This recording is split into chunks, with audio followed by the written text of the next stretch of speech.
we'll guide you through how to use Google Vids Text. If you find this helpful, don't forget to like and subscribe.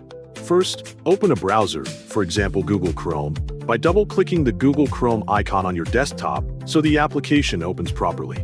After the browser opens, access the Google Apps icon located in the top right corner of the screen to begin navigating the available tools. Click Google Apps, then scroll down until you find Google Vids. Alternatively, go to the search bar, type workspace.google.com, and press Enter to access the Google Workspace page. Next, select the product menu to view the available options. After the options appear, choose Videos, then click Sign In to Vids to continue. Next, after the pop-up with several features appears, choose Blank Video to start a new project. You can create a video from scratch that will later be used to add text elements.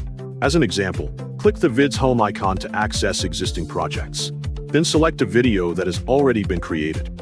Next, click Insert, then click Text to begin adding text elements. Choose Add a Title, then type how to use Google Vids Text. Adjust the size of the text, for example set it to 60. Then click the More icon for additional settings. Then adjust the font color, and also add a font background to improve readability. Set the alignment to center and adjust the title position so it looks balanced on the screen. Next, click the text, then click the animation icon below the text to enhance its appearance. Choose Typewriter as an example to create a typing animation. After that, click Show Timing and adjust the timeline so the text appears at the right moment. Next, go to Scene 2 and repeat the same steps, but this time choose Add a subtitle instead of a title.